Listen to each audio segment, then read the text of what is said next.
Okay. We're For those starting of you, recording.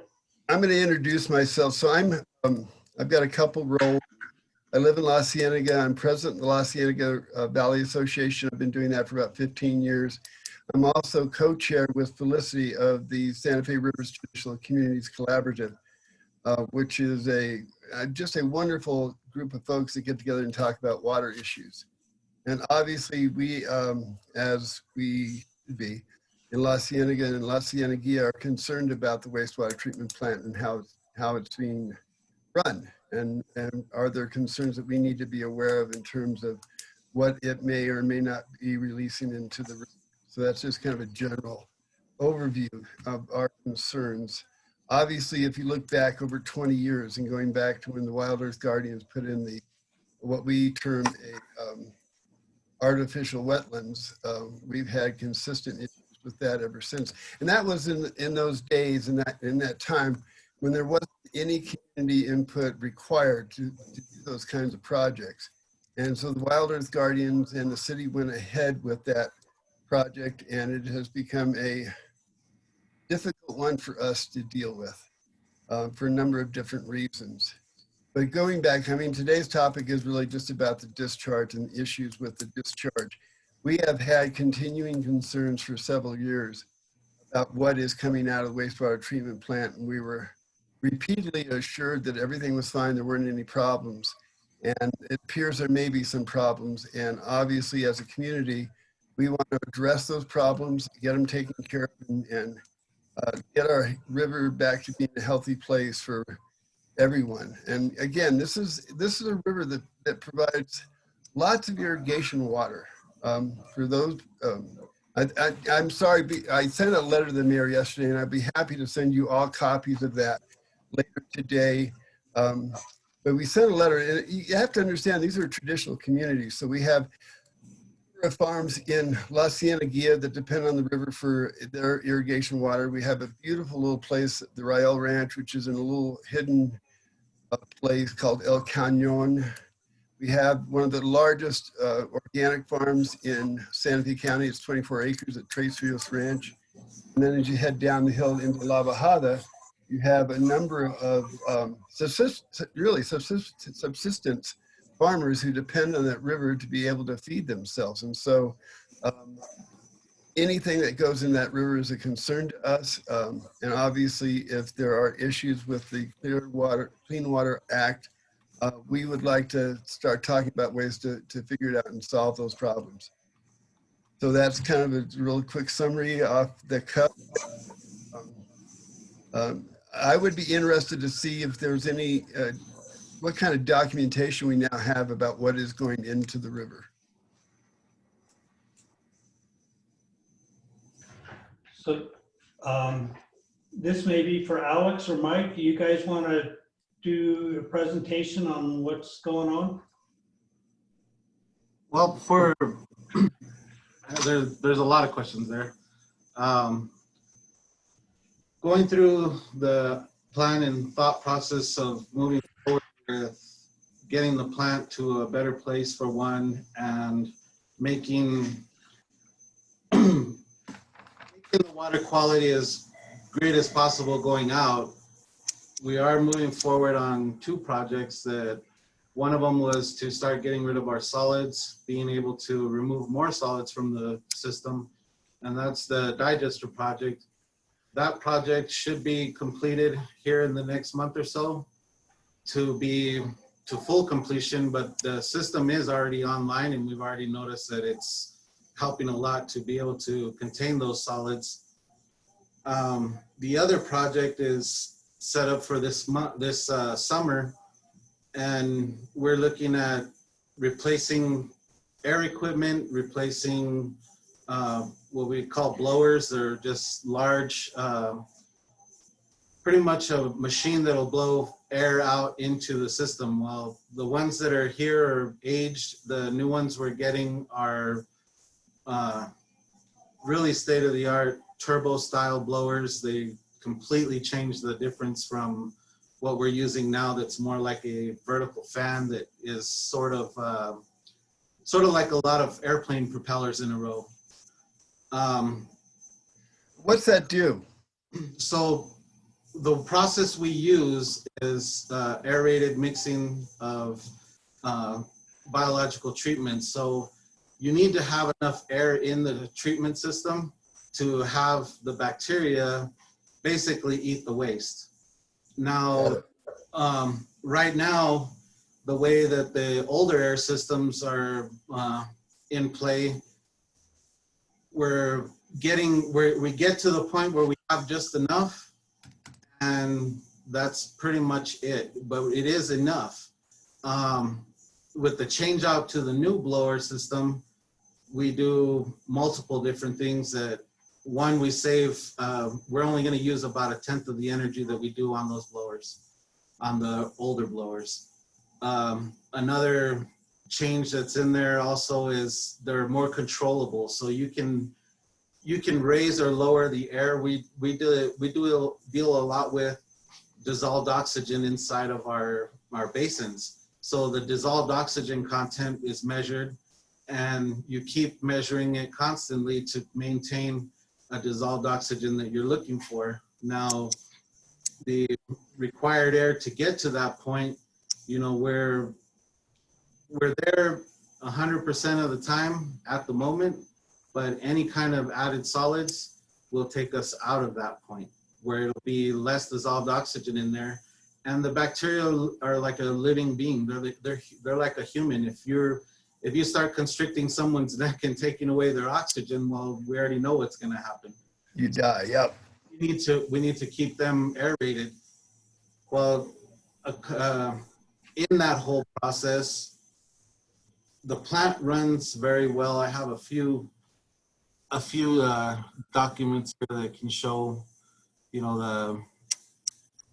let me get one of them up and share a screen here.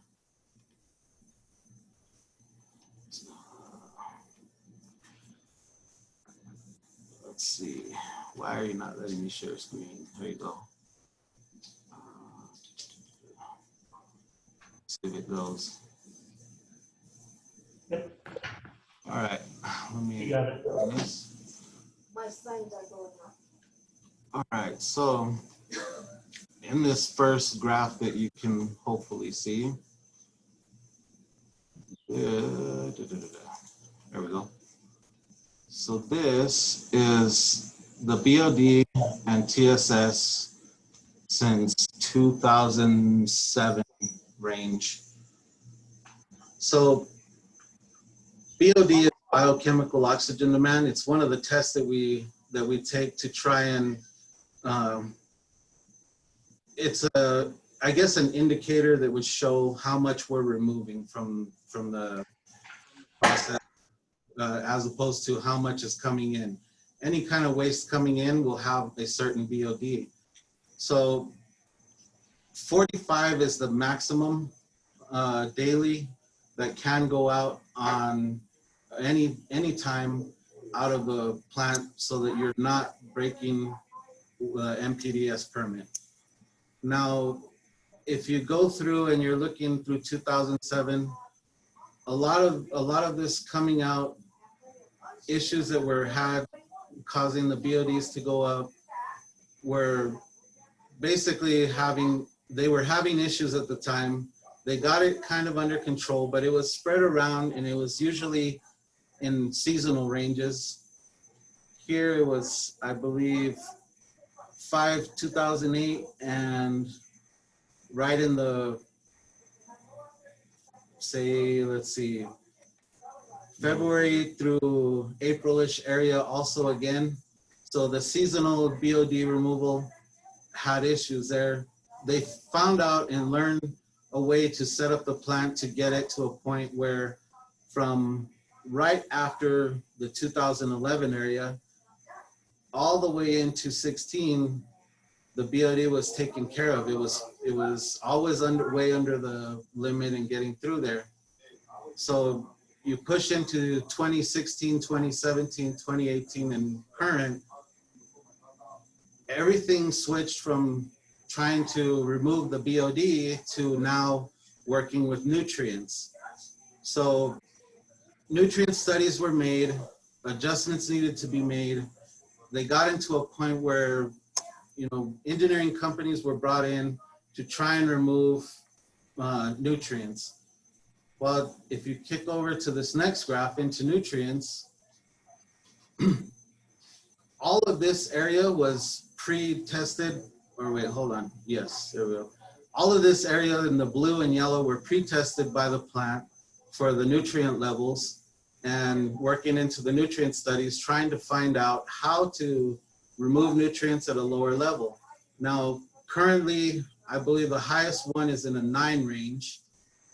When you get down to what the new permit that would come up would be, we're looking at being around a 1 or less for everything from ammonias, nitrogens, or phosphorus. So all of this came mainly from turning the Santa Fe River into a classified impaired stream. So once they started working on the nutrient levels, we had times that it was breaking out here, and most of these have to do with if we make the adjustment and something else changes to where, say, the solids are higher, the clarifiers aren't taking it out, and your clarity is going down. Well, anything that's in that clarity, like nutrients, will kind of just be able to be floated by and bypass getting out of it.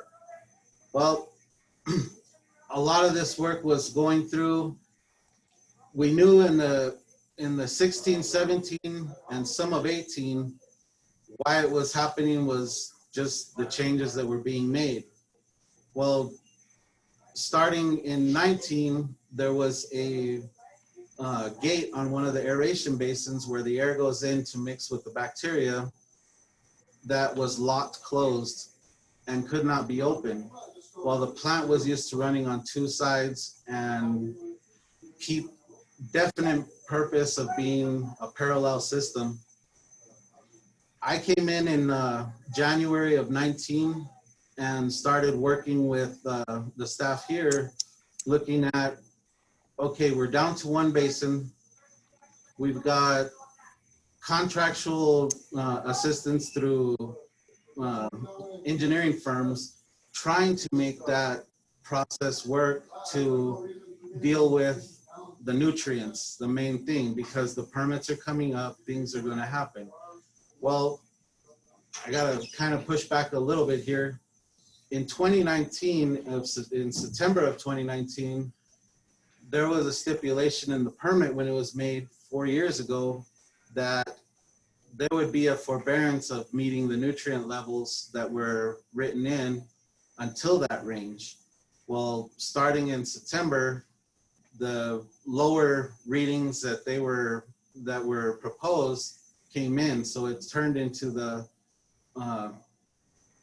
2 milligram per liter in ammonia, a 3 max on nitrogens, and a 6, I believe, or wait, 9 on phosphorus. Yes, 9 on phosphorus. Sorry about that.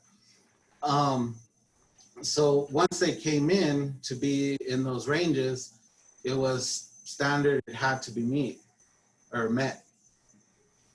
More adjustments were having to be made to get to that point to make sure we're staying well within and under these areas. If you look up here for the ammonia, the actual level is 3, where the permit started in September of 2019. And if you look across for the past years, it was met sometimes, but not all the time. So still the mentality was, let's keep working on it, get it to the point where we can get rid of as much as possible of all 3 of them to meet the standards after the September change. You come down and you look into it, and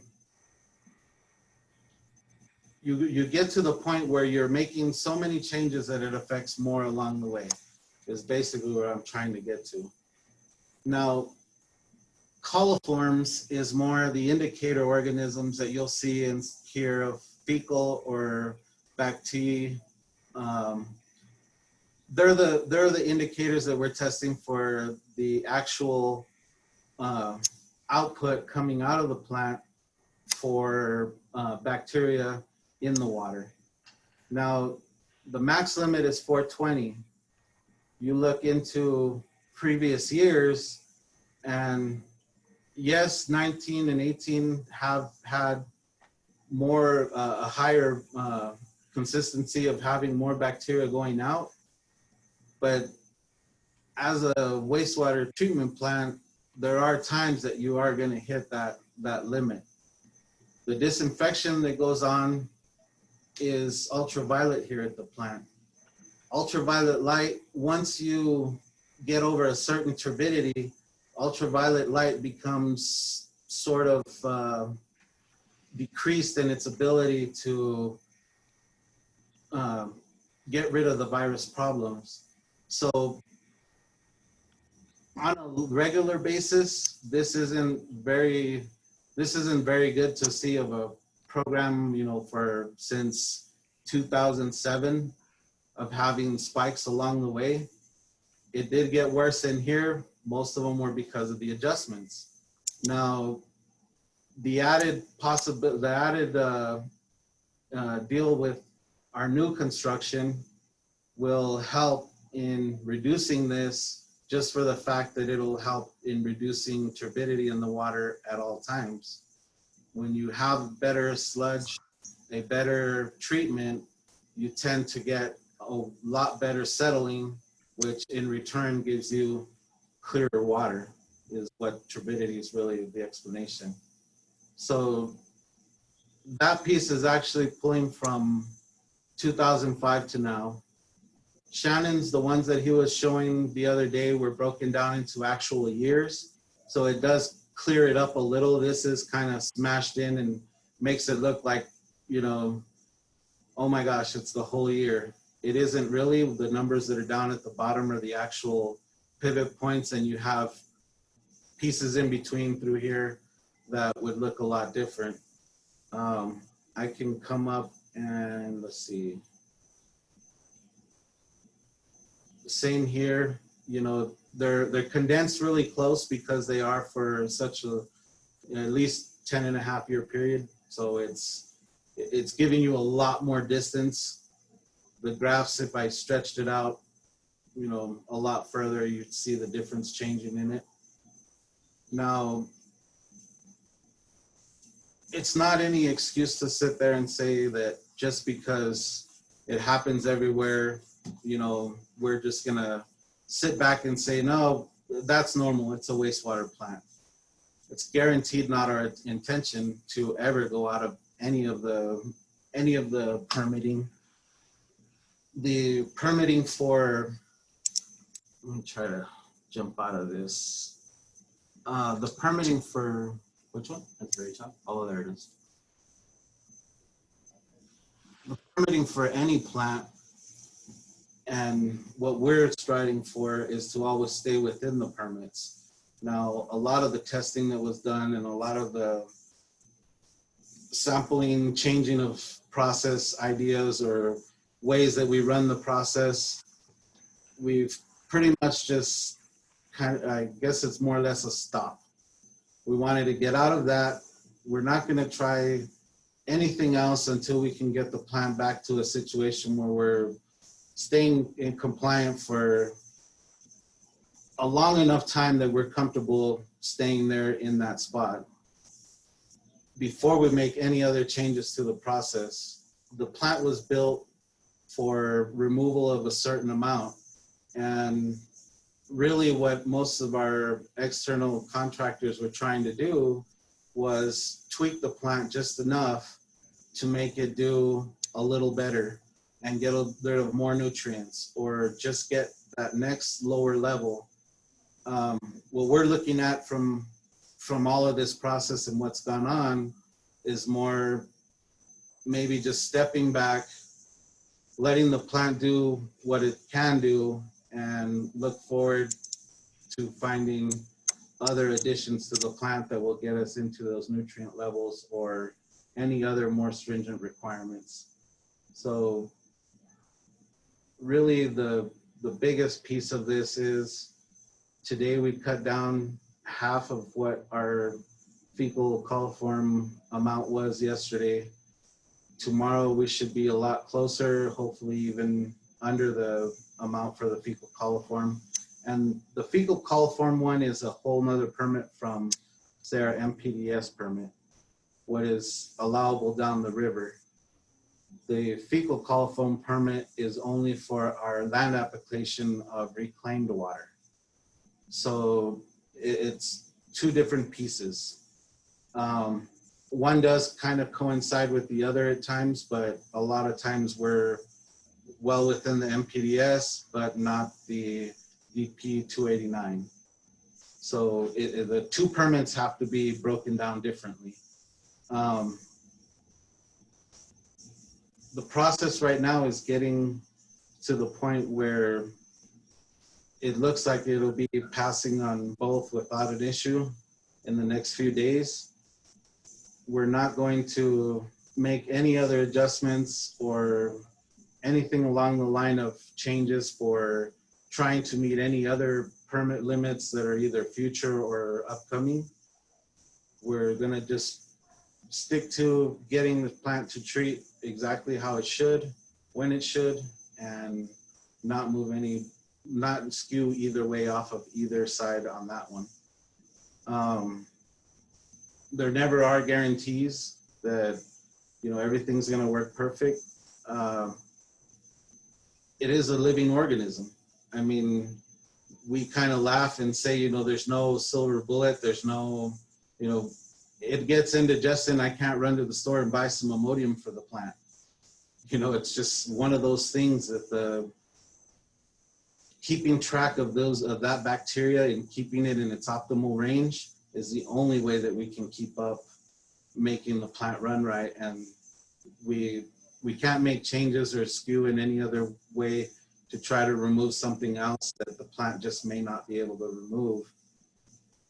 It can maintain a permit.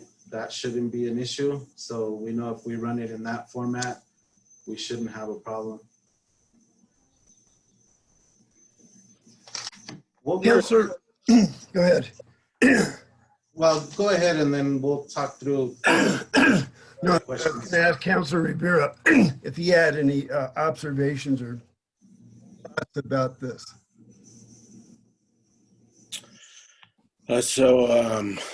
You know, as I just became chair of the joint Public Works, Public Utilities Joint Committee, so this issue is very important to me and to the city as well. We had many questions on it at the council meeting on Wednesday night. Clearly, we have assets that are worth millions of dollars in the golf course, the soccer fields, Swan Park. We have an agreement with the country club, as well as the Downs of Santa Fe, even though they haven't been using much. And then clearly to the downstream users as well. So this is very important to us. I know Mike and his crew are working hard at this and trying to get it into compliance. It is a frustrating issue, I know, for everybody. And I have some empathy for the downstream users, as my grandfather used to be the mayordomo in La Cienega for many years before his passing. So I'm very appreciative of the water going downstream. And Which acequia?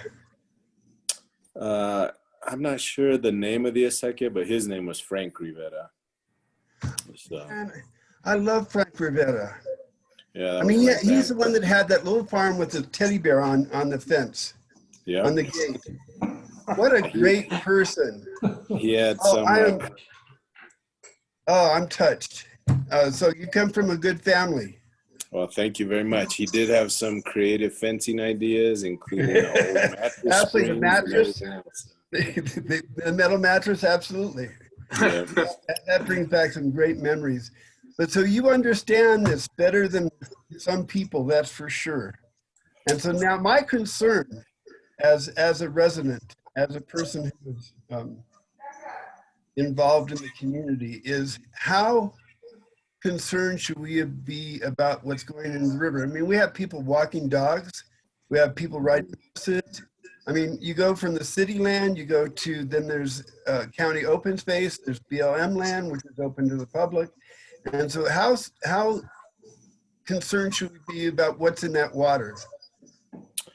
I think Mike could probably answer that better than I can, but I'm pretty confident that him and his staff monitor what's going downstream, and if there are any risks at all, they would stop any downstream flow as soon as possible. Mike, you can expand on that if you don't mind.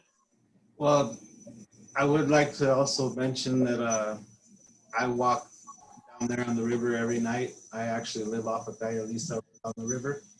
Okay. I tend to, I mean, me and my daughters walk through there. There's a area that we can access the river right behind our property. And I feel it also every day. I mean, I turn there on Calle Debra, and you know, I see that it gets me freaked out that they still haven't got rid of all of that. I guess it was a beaver dam or something there. Yeah, that's a whole other topic. Yeah.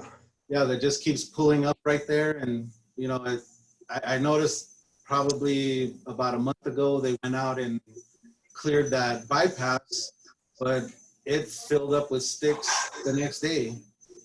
You know, and it keeps getting into my mind that all we need is one good rainstorm and I'm not going to have a bridge to go home on.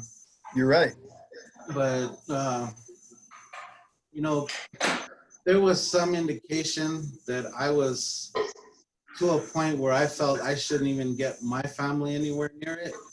I would really be getting out and, you know, trying to even, I don't know, get a hold of whoever I could or put up signs, you know, looking for, you know, someone to hear me. A big issue that's hard a lot of times is the understanding of, you know, we could have crystal clear water coming out of here, and as soon as it hits that first bridge, we would have, you know, way more bacteria or anything else in the water, fecal coliforms, E. coli, all in the water just by the first duct that landed in it. Then we would be able to be releasing per million gallons per milligram per liter.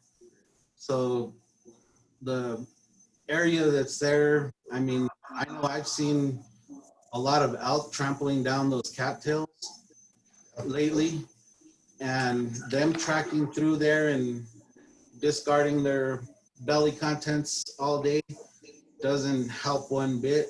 I know there hasn't really been much testing going downstream, which I really would like to find some way to incorporate that into not necessarily our permitting, but just to give everyone a glance of how it is, what is going out. But on a personal level, I haven't stopped walking on the river in the nights. And You let your dogs go in the water? I don't have dogs, but Okay. we tend to splash water and do weird things down there all the time. Okay. Well, see, I'm wondering now, should we post signs to make aware that there might be issues with the river water? Now I don't know. That wouldn't, I couldn't really answer that. I don't know if Alex may have a little more insight on that. Okay. Well, and also I think you bring up some good points about testing. That would be really helpful for us if we could do some additional testing as it goes downstream, just to see what's going on. Well, and I know the state had did something, but I never really saw what the actual tests were done, that they actually were the actual results from the testing they did. And I'm not really sure how far down the river they went. Was that the Office of State Engineer? I believe so, because that's part of why it turned into the plans for the impaired stream and for changing our NPDS permit and dropping down our limits even further. It's actually the New Mexico Environment Department. Oh, okay. Okay. And they do a river assessment they're supposed to do one every 5 years, but sometimes they miss. But the Santa Fe River was impaired for nutrients down below the wastewater treatment plant, and that's why Mike was referring to the nutrient standards that they're putting in our permit. It was the Santa Fe River up above through town is actually impaired for E. coli, and most of that is coming from pet waste. Because we've actually done some, they call it genetic tracking, and track it back to dogs mostly. And but it's not impaired down below the Santa Fe wastewater treatment plant, mainly because of the disinfection process of the plant and the fact that the river is almost 100% effluent during most of the year. And it's in fact, so, but E. coli is just an indicator organism. It doesn't mean that there's, even if you meet the permit limits, it doesn't mean that there couldn't be something present in your wastewater. It's just that they set it at a level where the probability is going to be very low. And so, Mike, your E. coli limit is 200, I think. I'm sorry, yeah, E. coli? Yeah.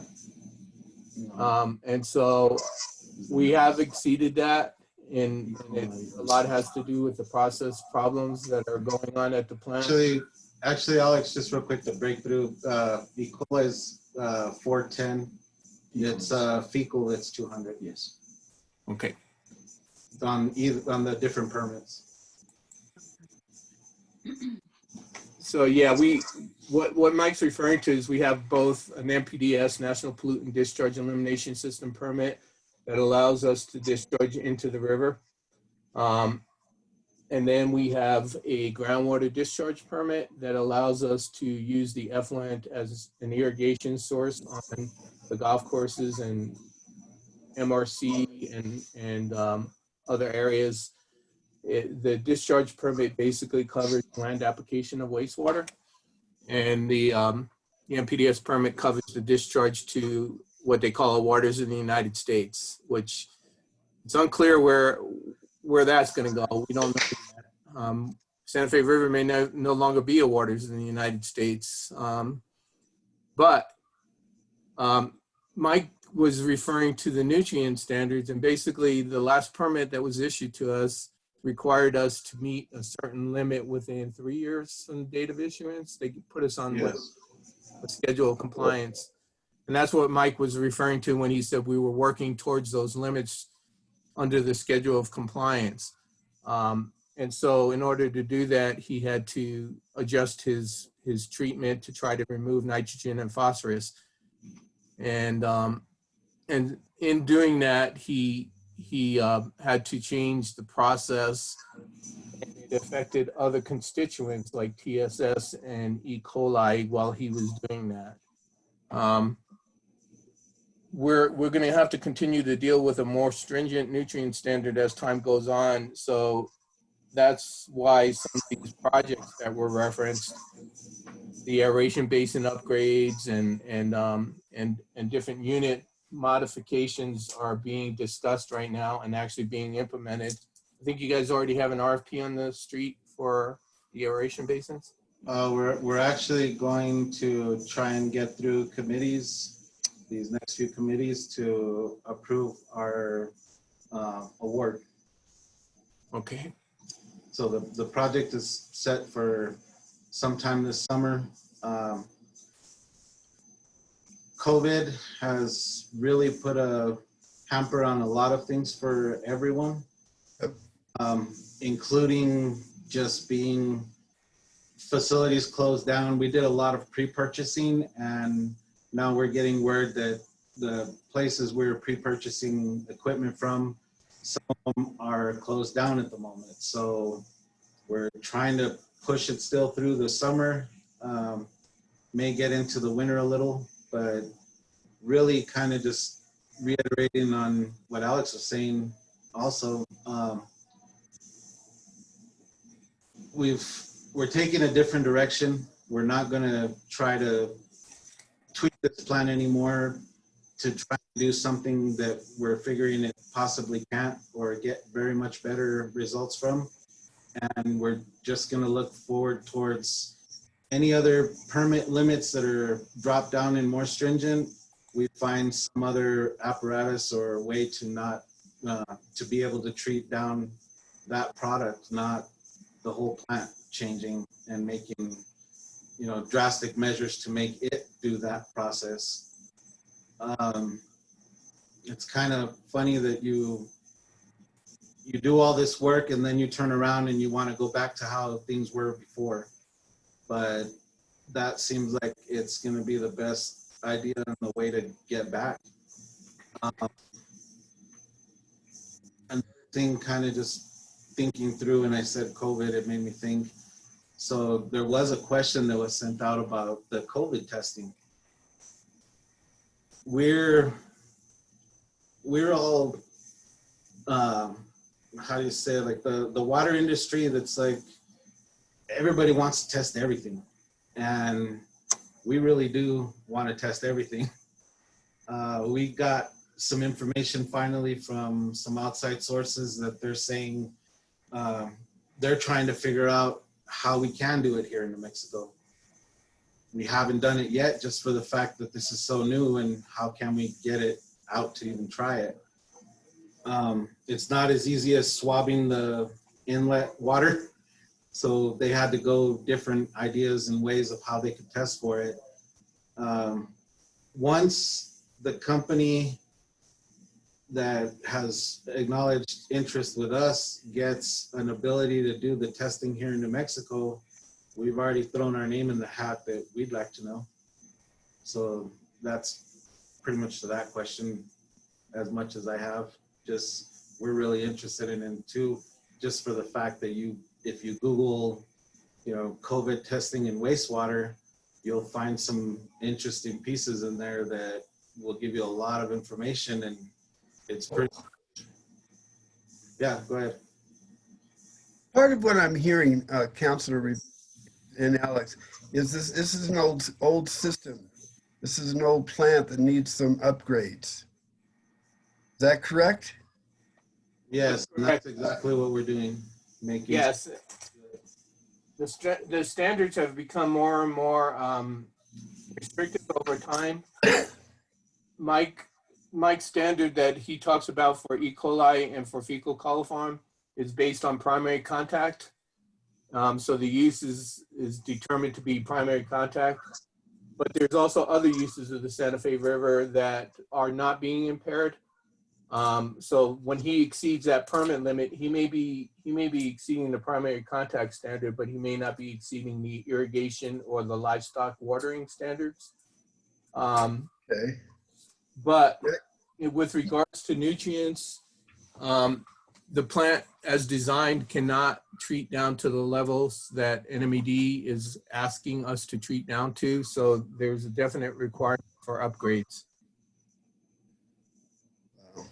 In fact, I mean, at one point in time, they were pushing us towards reverse osmosis, which in and of itself has a lot of problems, because that's the level of treatment that would be necessary to meet some of the current standards.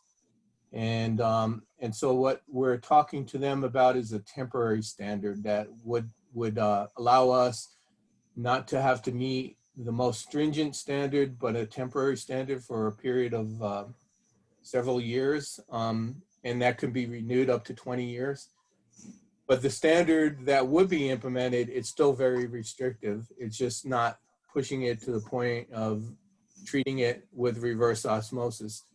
And the reason you don't want reverse osmosis out there is because the water coming out of that plant would rip up the ecosystem. It's just so pure that it would basically kill plants, kill any sort of life in the river.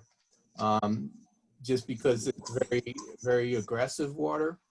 And so even NMED agrees that we shouldn't have to implement that, but they're looking at interim treatment, like they call them rotating biological contactors or membrane filtration that meet a more stringent standard.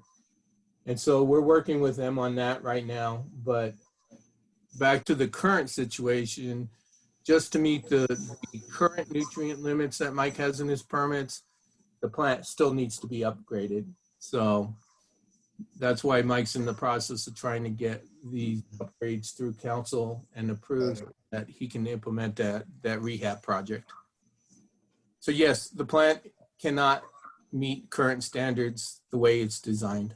Well, so Alex, this goes to back to, should we have signs up warning people about contact with the water? Or I'll throw in some sort of way to let people know when there's an issue. You know, it's something that came out, remember, a year ago after that, the big challenge, I think it was in July, June, July. And it Right. was agreed that, you know, wouldn't it be great if you guys had a big board or something, you know, or, you know, I know that you probably send out press releases, but sometimes the Mexican shall they say doesn't pick them up. What can we do to get the word out right away?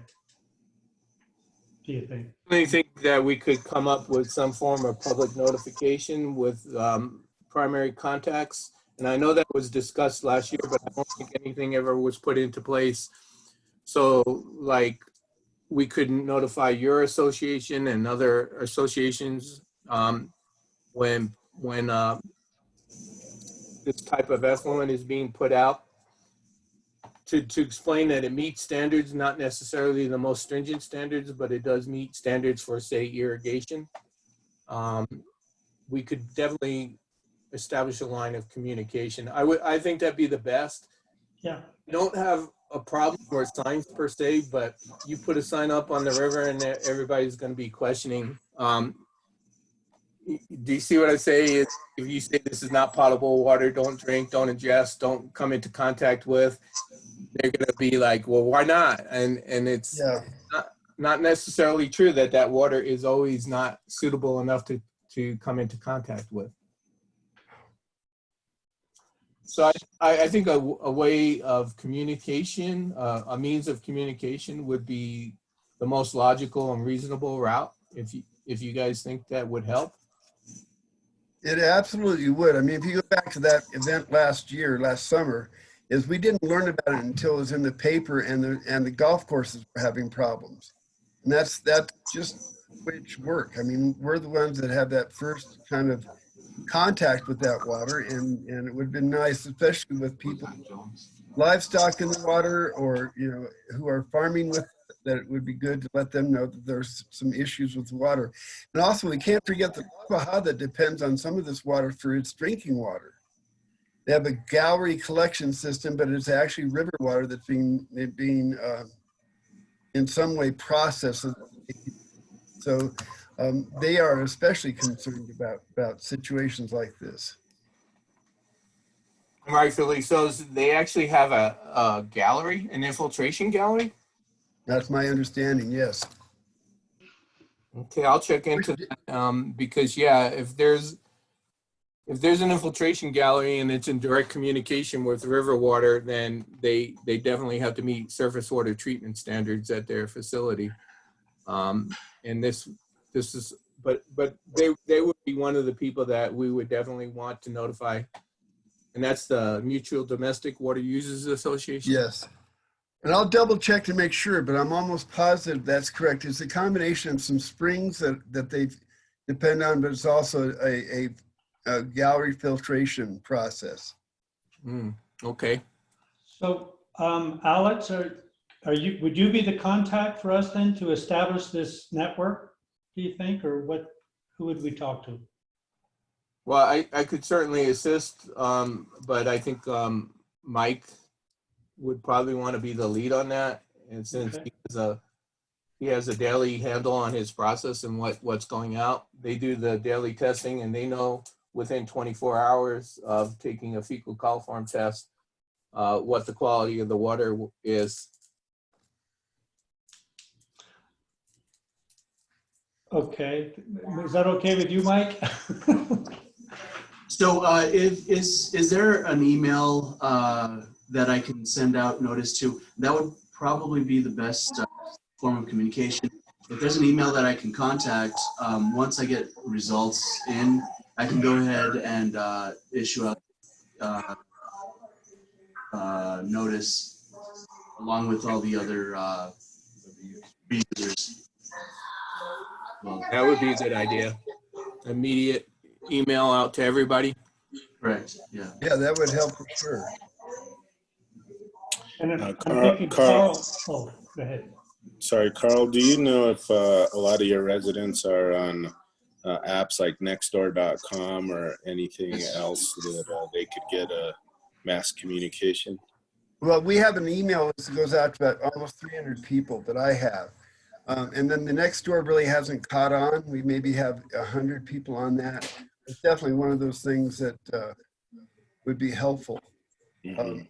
But that email list goes out, and I always ask people to call their friends and neighbors, let them know kind of stuff. And so that's certainly one way of getting information out. And certainly the people along the river, it would be very easy to contact them. I know almost all of them personally. And so we can get hold of them very quickly and let them know there's an issue or problem and they need to be concerned at that particular time. I mean, the long-term thing, this obviously, I'm sure that you understand how frustrating this is for us out here in La Cienega. And anything we can do to work with the city to kind of correct the situation, we'd like to do that. Now, one of the things that the collaborative has done is come up with some pretty interesting ways of treating water post coming out of the treatment plant to remove things. I mean, these would be natural processes that we've identified that have been used in other places that might help solve these problems. And I think Felicity may know more about this than I do. But it certainly is something we've done a lot of investigation and looking into, and have looked at other cities that have done similar situations. And they're really, from my understanding, not that expensive. They're natural processes. There's mushrooms, and again, I don't know this well enough, but these are the kinds of things that I think, looking forward, that we really should start thinking about other ways to clean the water, especially if we have this kind of fluctuation in terms of what's happening with the nutrients in the fecal and E. coli situation. Would there be things that we could put into the river that would be able to really be able to enhance the ability of cleaning that water? Felicity, do you remember some of the stuff you and Bobby were talking more about this than I was? Mushrooms is a big one. Actually, I was just gonna look up some of those papers and see.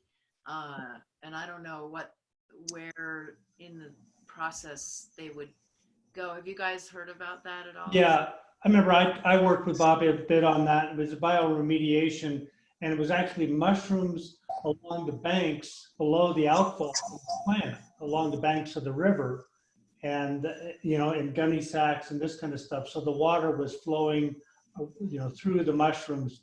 And I remember Darren Musburger said if he sees a mushroom in one of his fields, he's going to be ticked.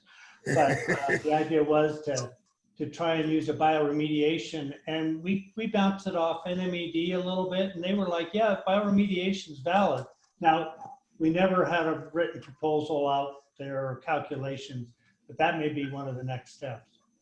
But we actually talked to them about that, and we went out down below the outfall and met with several people. But there was no proposal, there was no sampling plan, anything. They wanted to do like a test plot and see how it worked. But what you're talking about is mycorrhizae and not just mushrooms. Any sort of fungus that has mycorrhizae associated with their root system. And it's mainly to remove metals, not necessarily bacteria or anything like that. And the question was, how do you place it in the river to get them to remove the metals? If you put them on the banks, what comes into contact with that water might get sucked up and treated, but anything that's not in contact with it and flows by, there's no treatment for that. But I don't want to get into too many details, but we did meet with them, and they were going to pursue some kind of grant to see if they could do some technical analysis, sampling and analysis on the wastewater, and we never heard back. But the other forms, we know for a fact that those wetlands down below do remove nutrients, and that's actually part of the problem. what our study on the river down below the treatment plant showed is that no matter what nutrient limit we meet in our discharge, it goes up past the wetlands. And that's because the wetlands have been a bank for nutrients over the years, and they release it back to the river once they get saturated. There's only so much that they can handle, but they're also concentrating it in the plant matter and in the soil. And we would see a decrease in the river, but as soon as we hit the wetlands and sample down below, the nutrient levels, nitrogen and phosphorus, were back up. So that type of wetland is not necessarily an option, maybe a constructed wetland, but some of the upgrades that Mike is talking about use a similar form of process. They call them membrane bioreactors. And basically you get an organic growth on these bioreactors that actually do the same thing that a wetland would do. They basically utilize the nitrogen and phosphorus. And then the biological growth sloughs off the membranes and becomes sludge that Mike treats in his digesters and then puts out for disposal. So not only are you removing the nutrients, but then you remove the biological growth that takes up the nutrients, and you get rid of it so that you can continue growing and sloughing off more and treating the wastewater. The wetlands seem to work very well, but then they create this bank of nutrients that slowly releases over time, especially in the winter months when the wetland goes senescent and the plant matter basically dies off. So we have looked at other forms. We'd be more than willing to continue to work with Bobby and whomever if they can, you know, show us exactly what they would like to do, because they didn't really have a design or a sampling and analysis plan to show us. But we did discuss it with them. I Yeah. think We'd Me like to too. do that, Alex, absolutely. Go ahead, Andy. Oh, I was just saying, yeah, I had the same experience. I met with them and said, okay, here's what you need to do, and we could put together a proposal, and that was 2 years ago, I believe, so. right. Anything else, Felicity, that from other folks? Well, no, not really. I think I think you guys are up on all the latest and greatest types of bioremediation. Yeah, and I can't imagine there are grant programs out there right now for that kind of thing. Yeah, I get that too. I have a couple of questions for Alex. One is, how much that nutrient, in a sense, it's almost like a sink to me, where the nutrients are being collected below the wastewater treatment plant. Now, how much of that is affected by the beaver being there? Well, to the extent that the beaver dams are supporting the wetland by flooding the area, they basically allow the wetlands to form and become this nutrient sink, which I'm not saying is a bad thing. I'm just saying that with regards to meeting the nutrient standards of the river, it became a complication for us, because they weren't really looking, once they got below the wetlands, NMED wasn't getting the concentrations that were coming out of our plant. They were getting the concentrations that were coming out of our plant plus what was coming out of the wetlands. And so that was an implementation problem in how do you determine whether or not you're impacting the river when you got this sink in there that's leaching nutrients over time at the same time our effluent is putting a little bit out. I mean, we basically modeled it to the point where we determined even if we put out 0, what was coming out of those wetlands would still pass over the nutrient standard for the river. Got it. So yes, the beavers, the intent actually in a way was to allow the beavers to dam up the river and create these backwaters where you have wetland growth. And so, yeah, that's what allows those wetlands to survive. Now, you know what that's done, though? It's cut off the water for the farmers below that area below the wetlands, to the point where La Bajada for a number of years didn't have water for their fields. There's a bigger issue though, too, to me. Yeah. And we talk about the wetlands area. When it was created, there was supposed to be a management plan established to oversee what was happening with the wetlands. I guess I'm directing this to Councilor Rivera, is that we really need a management plan there. We need something that we can understand that something's being done to address some of these issues, that it's being managed in a way that we feel comfortable with, because right now it isn't. And it's just it's an ongoing frustration. And I'm trying to figure out how I'm going to communicate to my board and to other people about what we should be doing right now.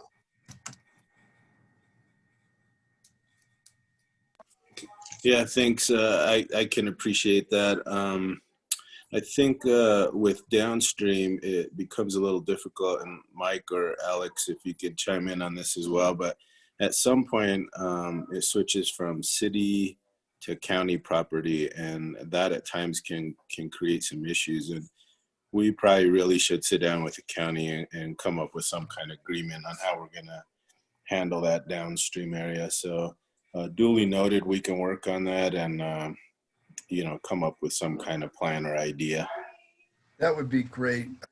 Councilor Rivera, that's just a wonderful thing to hear, because it's one of those frustrations. And this goes to another issue, because as we don't vote for you. I mean, we don't have any say in what happens with the city, but we are affected by decisions that the city council and the mayor make. And so that's that ongoing frustration. And if some way we can start to have the county and the city work together on these kinds of issues, it would be of great benefit to us for sure. And this is just one. I mean, I can talk about 3 other areas. It's really good to have the city and county talking about water issues, but obviously this is the one that's on the table right now. So if you can push that, we on the county side, and do whatever we can to just get people to sit down and start talking about issues. And this is where the collaborative may be able to assist, because one of the things this is a true collaborative. I'm really, and I make this comment frequently at meetings. It's my favorite meeting to come to, because there's a lot of really bright people and they're really smart. We're talking about water issues and we get into some really serious discussions. And I think it's a continuing learning experience for all of us. And something that would maybe be in conjunction with the county and city getting together, we would be happy to host meetings or do something that we can get people together just to start talking about these issues so we can start addressing them. And, Yeah, I wouldn't mind being a part of this meeting anytime you have it. And I'm sure Commissioner Garcia, who he and I and Councilor Beta have a great working relationship with, would be open to sitting at these meetings, and maybe that's how we get started. Well, again, once we're able to meet again, yeah, I don't know, this is really kind of interesting. This kind of meeting, which I haven't done before, is pretty cool. And so maybe this is the way we start having some conversations. We would probably do a select group of people from the collaborative, to start seeing if we can start figuring things out. Would you be willing to host these things again? Me? Yes, of course. That's part of the education committee, remember? Oh yeah, exactly. Oh, that's a good point. Yeah. and this would be outside of the bi-monthly traditional communities meeting? Probably. Yeah, it would make sense to not, yeah, it would be separate from that. Okay, because I was actually scheduled to speak about the nutrients in the wastewater treatment plant, and for whatever reason, I think I canceled 1 month, and then the meeting was canceled the next month. Right. And so I never have had that opportunity, but I'm still willing to do that. But in addition, we have at least 1 or 2 people that attend that meeting on a regular basis. And we're certainly willing to address these issues at the traditional communities collaborative meeting. Okay. We could do both. I mean, let's just talk about this a little bit. I'd like to talk to Andy and to Felicity and some other folks and just get a sense about what we would suggest in terms of a process moving forward. But again, just this opportunity, and again, Councilor Rivera, I really want to thank you for being able to attend today. And to find out your father's Frank Rivera, it's a mind blower for me, without question. I mean, I have tears in my eyes. That guy, when your father came to meetings, he was truly a voice of reason, a voice of the traditions and histories of La Cienega. And so, and I do remember that teddy bear on the fence. That was really. Well, it is my grandfather, not my father. Okay, okay. But still. Yeah, but I've cleaned many acequias, and he put me to work on all that. So well, I grew up in Los Ranchos. I grew up in Los Ranchos on the river, just outside of Albuquerque, and took care of alfalfa fields as a kid. So, yeah. I think we've done as much as we can do today. I thank all of you for the information. It's appreciated. This kind of exchange and communication, I think, is really essential as we move toward a really different world, folks, as we come out of this virus situation. It's going to be real interesting to see how we approach things. I think it's going to be a little bit different. And the collaboration, cooperation, communication, those things are just going to be of great importance as we try to figure out what our future holds. So thank you, Andy, for putting this together. Any questions or anything anybody wants to add? I actually do have one question. This is Alex. I was wondering if you could tell me where that management plan was, because I wasn't involved in the wetlands. Right. Was that something that was actually in the grant that was given to the girls' school? And no, it's not anything to do with the girls' school, right, Andy? You'll know more about this than I will. I believe it was, well, and Felicity, because it was during your time, but the Wild Earth Guardians. Well, and what I'm thinking is the River Commission, and Pete Stacy was sort of spearheading that. He was on the River Commission at the time, and he was the one that did a fair amount on that. And I don't know what if Guardians was part of that, but I'm remembering something done by Pete Stacy and the River Commission with Brian. really? Okay. I'll look into that because, yeah, my understanding is that the only involvement we had is that we allowed access to the land, and I didn't realize that we had any other participation in that. But I could also ask NMED because I think the grant came from EPA and through NMED. Because I'd like to know what the management plan was supposed to cover. So if you guys have any details of what that management plan was gonna speak about. Alex, the one thing I do remember, and this is from a long time ago, is that there was a draft of the management plan that never got approved. It didn't go through all the different steps, and so it just kind of hung out there and never happened. Huh. There may be one around. Okay. So if it was part of the grant in which they created the wetland, yeah, then Wild Earth Guardians would be all over that. I think we're talking about two different things. And that was the Forest Resource Management grant, right? It wasn't a 319 grant, was it? I believe it was. I think it came through their non-point source grants. Oh, it was a 319. Okay. Yeah. I guess that was the last 319 grant we ever had on the river. Okay. But I'll check into that and see if I can find reference to that plan or the draft plan that Carl was referring to. And Rosemary Romero might have an idea of it also. Oh, okay. She facilitated that whole process, and she was very helpful with it. So she might have some insight as to where that is. Yeah. Okay, I'll look into that. Thank you. Yeah. Thank you. Thank you guys. Thanks to everyone. And it's great to have a little bit of an understanding of what's happening currently, because I know you don't like the exceedances any more than anybody else does. So, yeah, we're all trying to do the same thing. And we'll definitely let you all know what happens. We can let you know. Is that okay, Mike? I mean, obviously. Oh, yeah. We'll try to, well, for one, if we can get an email to who we're gonna send the notifications or information to, we'll put you on that loop of what the reclaim users are using.